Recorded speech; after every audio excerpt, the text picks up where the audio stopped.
जय हिंद सभी भाइयों एवं बहनों का एक बार फिर से मैं स्वागत करता हूं यहाँ पे द लाइफ स्टाइल के जूम ट्रेनिंग में, संडे स्पेशल जूम ट्रेनिंग में। आज हम बहुत कुछ आप लोगों को सिखाएंगे। सीखने वाले सीख के जाएंगे, नहीं सीखने वाले भी कुछ ना कुछ लेके ही जाएंगे, और जिनको नहीं ले जाना वो कभी नहीं लेके जाएंगे। तो अब उनके बारे में तो हम चर्चा नहीं करेंगे। और जो नए आए हुए हैं, जो लोग इस मंच पे नए हैं, उनसे मेरा एक रिक्वेस्ट, हुम्बल रिक्वेस्ट रहेगा कि आप कुछ ना कुछ यहाँ से सीख के जाइए। अगर आप नए आए हुए हैं, आपको अगर ये एमएलएम करना है, अगर नेटवर्किंग मार्केट करना है, अगर आपको कुछ यहाँ से लेके जाना है, तो पक्का आप लास्ट तक टिके रहिए। बहुत कुछ सीखने को आपको मिलेगा, बहुत कुछ। मतलब यहाँ से इतना कुछ सीखने को मिलेगा कि आप यहाँ से आपका जो बैग भर के लाए होंगे, झोला भर के लाए होंगे, वो भी आपका भर जाएगा, तो भी आप थकेंगे नहीं। तो प्लीज आप बने रहिए, आपको बहुत कुछ सीखने को मिलेगा और अच्छे से सीखने को मिलेगा। हम लोग को कोशिश यही करते हैं कि यहाँ पर हर व्यक्ति कुछ ना कुछ अच्छे से सीखी जाए, जहाँ पे आप नीचे वालों को सिखा सकें। देखिए, ये कोई कंपनी उस टाइप की नहीं है जो बाकी हम लोग आज से पहले देखते आए हैं। इसमें और इसमें बहुत अंतर है। चलिए हम उसी बात पे, उसी पहलू पे बात रखेंगे। आप ध्यान से सुनिएगा ना, तो आपको पूरी माजरा समझ में आ जाएगी कि आखिरकार हम लोग इतना 13-14 महीने हो गया, लगभग 13 मंथ हो गया, और हम क्या कर रहे हैं यहाँ पे। आखिर ऐसा क्या इसमें है जो हम यहाँ पर टिके हुए हैं। जैसे बोलते हैं ना, वो मणि मणि को लेने के लिए एक सपेरा जंगल में पेड़ के ऊपर इंतजार करता है, उस नाग के मणि को निकालने के लिए, कि कब वो नाग उगले और कब वो मणि को लेके वहां से निकले। बहुत दिन तक उसको इंतजार करना पड़ता है नाग की मणि को उठाने के लिए। नाग की मणि हर नाग के पास होती भी नहीं है, हर नाग के पास वो नाग की मणि नहीं होती है। तो उस नाग की मणि को उठाने के लिए सपेरा बहुत ही बेचारा दिन रात एक कर देता है। रात को मैक्सिमम, जहां तक हमें पता है, वो रात को ही मणि मिलती है। तो उस मणि के इंतजार के लिए वो सपेरा रात भर पेड़ों के ऊपर छाक लगा के बैठा रहता है और देखता है कि कब ये नाग मणि निकालता है। और ये भी देखता है कि कहीं वो डस ना ले। उसको दोनों चीजों से बचना है, और दोनों चीजों से बचते हुए वो नागमणि को वहां से हासिल करता है। और उसी में बहुत सारे ऐसे सपेरे होते हैं जो अपना मनोबल तोड़ देते हैं, तो उनको नागमणि नहीं मिलता है, उनको फिर कुछ नहीं मिलता, वो ऐसे ही खाली हाथ वापस आते हैं। भाइयों बहनों, यहाँ पर आपको टिकना पड़ेगा। जिसने टिका वो इतिहास रचेगा, जो नहीं टिकेगा, हो सकता है कि यहाँ पर तो इतिहास की तो छोड़ दीजिए, वो अपना कल तो छोड़ दीजिए, वो आज अपना आज भी नहीं जी सकता है। मैं कुछ ऐसी बातों पे आपको लेके चलता हूँ, आप बने रहिए। और आगे मीटिंग में आपको, ट्रेनिंग में, संडे स्पेशल ट्रेनिंग में बहुत कुछ सीखने को मिलेगा। बशर्ते आपको सीखना पड़ेगा। अगर आप सीखेंगे तो तब तो यहाँ पे बहुत मजा आएगा। अगर आप नहीं सीखेंगे तब तो आपको दिक्कत आएगा। क्यों आएगा? इसके पीछे कारण है कि जैसे आज मैं एक वीडियो देख रहा था, हमारे ग्रेट साथी, ग्रेट मेंटोर विजय राठौर जी उसको हमारे ग्रुप में सबमिट किए थे। तो मैं देखा कि एक के जैसे होता है, हम लोगों ने भी देखा है कि ऑफिस में कुछ ऐसे मैसेज आता है या ऊपर से कोई ऐसा आदेश आता है, नीचे पहुंचते पहुंचते तो उसका प्रारूप चेंज हो जाता है, उसका सब्जेक्ट ही चेंज हो जाता है। अगर उसको एक व्यक्ति ने आज मैसेज किया कि यही सेम मैसेज आपको आपके सभी नीचे लोगों तक पहुंचा देना है, लेकिन जब सबसे नीचे वालों तक मैसेज पहुंचा, जो सबसे सीनियर ने बोला, जो किसी ने, यहाँ किसी कंपनी की हम बात नहीं कर रहे हैं, किसी ने बोला, वो उसका और उसके मैसेज को पहुंचते पहुंचते उसके मैसेज का अंतर ही चेंज हो गया। ठीक है ना? वो चेंज हो जाता है। तो कैसे, हम उसी के बारे में बात करेंगे दोस्तों। 10 मई 2020 का वो दिन था। हम यहाँ से बहुत सारे लोग गए, हमें बुलाया गया कि आप आइए, अब है यहाँ से हम आपको हीरे जवाहरात, बहुत सारी चीजें भर भर के आपको एक देंगे कुछ, उसको आपको लेके जाना है आपके इंडिया, पाकिस्तान, बांग्लादेश, जो गरीब देश है उसकी गरीबी को दूर करने के लिए। तो कुछ लोग बोले, यार ये मूर्ख बना रहे हैं, ये फालतू फंगंडा कर रहे हैं, इनके चक्कर में नहीं आना। कुछ लोग हमारे साथ नहीं गए, कुछ हमारे साथ गए, बोले चलो यार देखते हैं। हमें भी फायदा होगा। फायदा देखने वाले बहुत लोग गए वहां तक, फायदा देखने वाले बहुत सारे लोग गए, बहुत सारे लोग फायदा देखने वाले गए कि हमें इसमें फायदा क्या होगा। और कुछ लोग तो ऐसे गए थे, बोले ठीक है, जब हम इस नाव को उस छोर तक लेके पहुंच जाएंगे तब हम फायदे की बात करेंगे, तब हम फायदे की बात करेंगे। देखेंगे, पहले पहुंचने तो दीजिए, पहले उस जगह पे हम पहुंच तो जाएं। तो वहां से नाव चली, बहुत सारे साथी आए थे अपने फायदे। देखिए वो तो कहीं नाव घूम घूम के कहीं और चली जा रही है, ये तो नाव घूमती जा रही है।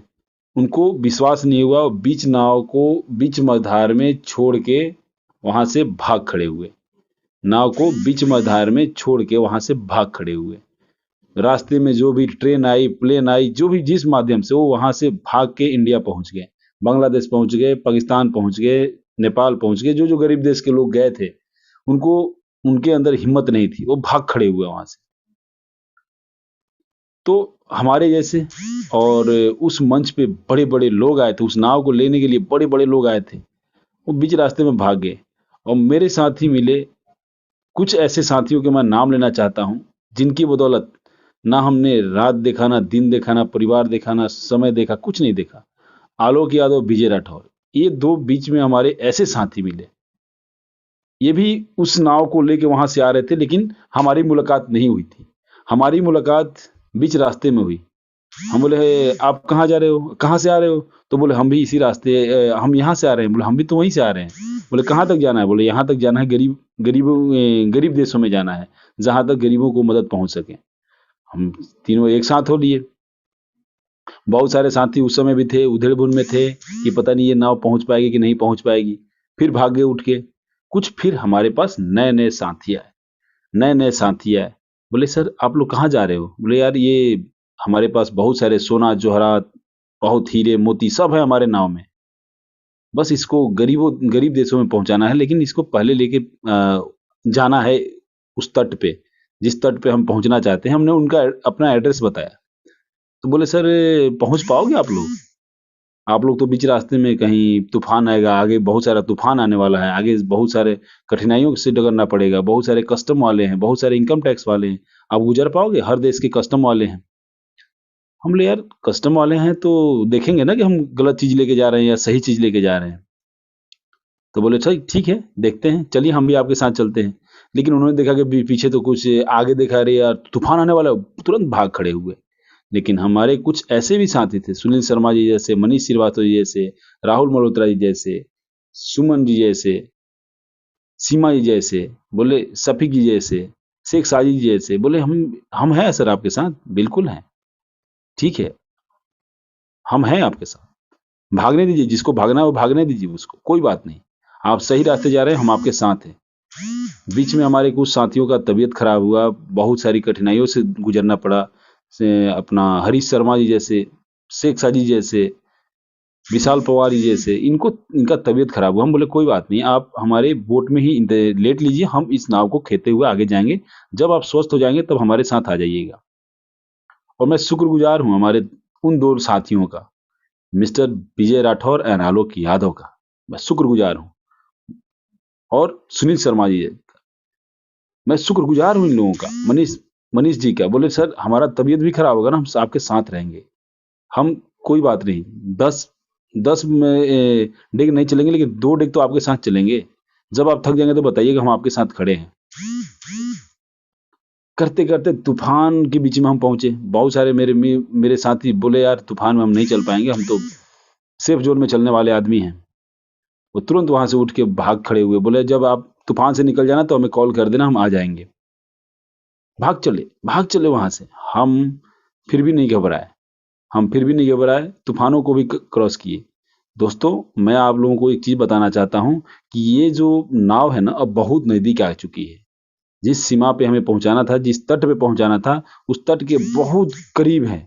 अब हमें थोड़ी बहुत बाधाएं हैं जो हमारे सामने, जो हमारे कस्टम डिपार्टमेंट, जो हमारे इनकम टैक्स डिपार्टमेंट, जो हमारी अपना कोस्ट गार्ड वाले, इनसे एक बार अपना डॉक्यूमेंट हम चेक करा लेंगे, हम उस नाव को सेफली लैंड कर देंगे। उसके बाद उसमें से बहुत सारे हीरे, मोती, सोने, चांदी निकलेंगे मेरे दोस्त, सब में बांटे जाएंगे। मेरे साथी, जिनके तक मेरी आवाज पहुंच रही होगी, अगर आप यहाँ से जा चुके हैं तो प्लीज मेरा एक ही काइंडली हम्बल रिक्वेस्ट है कि आप चले आइए। हम नाव को लेके पहुंच चुके हैं, आप आ जाइए। और एक चीज तो आपको करनी पड़ेगी, ये जो कस्टम वाली जो लाइन है ना, जिसको जा लाइफ स्टाइल में ही हा का नाम दिया गया है, इसको क्रॉस कर जाइए। बहुत सारे मेरे साथी ऐसे हैं जो रजिस्ट्रेशन करा के छोड़े हुए हैं, यूट्यूब पे सुन रहे हों या इस जूम ट्रेनिंग में सुन रहे हों या कहीं भी सुन रहे होंगे या बाद में सुने, आप प्लीज आप लौट आइए और एक बार अपना रजिस्ट्रेशन इस कस्टम जो जिसका नाम ही हा है इसमें अपना करा दीजिए। हम इस बाधा को अगर पास कर गए ना, तो कसम से मतलब यहाँ जो मिलने वाला है वो कहीं नहीं मिलेगा। हम 13 महीने से इसी चीज को लेके आगे बढ़ रहे हैं। हमें पता है कि ये इस नाव में जो हम सामान लेके चले थे आज से 13 महीना पहले, हम उसको छोड़ के नहीं जाने वाले हैं। हम उसको छोड़ के नहीं, किसी और के भरोसे नहीं जाने वाले हैं। अगर हम भी चले गए तो हो सकता है कि ये नाव बीच रास्ते में लुट जाएगी, और बीच रास्ते में ऐसे लुटेगी कि हो सकता है कि उसको मजे लेने वाले बहुत लोग आ जाए, आके लुट के ले जाएंगे। तो हम इस नाव को नहीं छोड़ेंगे जब तक हम इसको तट तक ना पहुंचा दें। तट तक पहुंचाने के बाद क्या होगा क्या नहीं होगा, इसके बारे में हम नहीं बोल सकते कि आगे का क्या होगा, लेकिन हाँ, इतनी बाधाओं से हम पास करके यहाँ तक पहुंचे हैं तो तट पे पहुंचा के ही इसको मानेंगे। और हो सकता है कि गरीबों में बांटने के बाद अगर कुछ उसमें से मिल जाए तो हम अपने पास रख लेंगे। तो मुझे आशा है कि मेरी बातें जिनको समझनी होगी वो समझ गए होंगे, जिनको नहीं समझनी होगी वो नहीं समझ पाएंगे, वो कभी नहीं समझ पाएंगे।